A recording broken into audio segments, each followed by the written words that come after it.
Assalamualaikum warahmatullahi wabarakatuh. Sampurasun.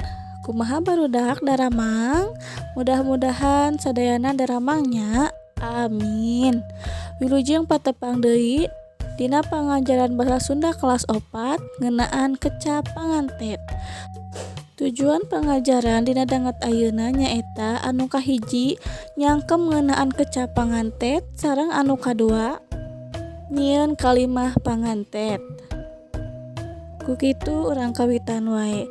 Kecap pangantet nyaeta kecap atau kalimah pangantet anu pikeun ngantetkeun caritaan kana keterangan.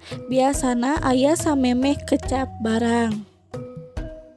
Jadi, kecap pangantet atau kalimat penghubung yaitu kalimat yang digunakan untuk menghubungkan sebuah cerita dengan keterangan, biasanya ada sebelum kalimat benda. Contoh kalimat pangantet atau kalimat penghubung nyaeta aya di, dina, ka, kana, ti, tina, gigireun, hareupeun, ditukangeun, jeung saterusna. Gabungan kecap pangantet jeung kecap barang ngawangun gundukan kecap atau frasa pangantet anu biasana nyicingan fungsi keterangan. Dina basa Sunda aya rupa-rupa kecap pangantet.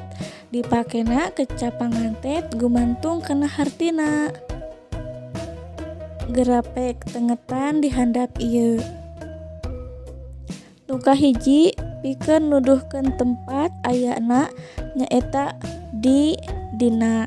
Anu kadua nuduhkeun arah atau tujuan ngagunakeun kecap pangantet ka jeung kana. Anu katilu nuduhkeun asal atau awal ngagunakeun kecap pangantet ti jeung tina. Anu kaopat pikeun nuduhkeun palaku ngagunakeun kecap pangantet ku jeung salaku. Nu kalima pikeun nuduhkeun tujuan ngagunakeun kecap pangantet keur jeung kanggo jeung saterusna. Contoh kalimahna anu kahiji Rudi calik dina kursi. Anu kadua Dina meser buah kanggo bibi. Anu katilu buah rambutan diajul ku Mang Jana. Nu kaopat Rini angkat ka sakola. Anu kalima dodol ti Garut meuni enak pisan. Tah dina kalimat kahiji aya kecap pangantet dina.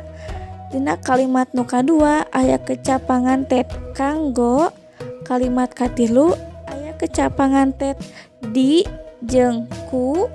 Kalimat nu kaopat aya kecap pangantet ka jeung kalimat anu kalima aya kecap pangantet ti.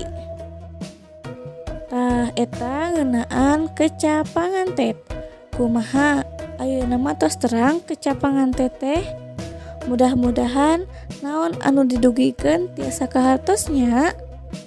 Alhamdulillah pengajaran ngeunaan kecap pangantet parantos rengse. Hatur nuhun kana segala perhatosanana. Wassalamualaikum warahmatullahi wabarakatuh.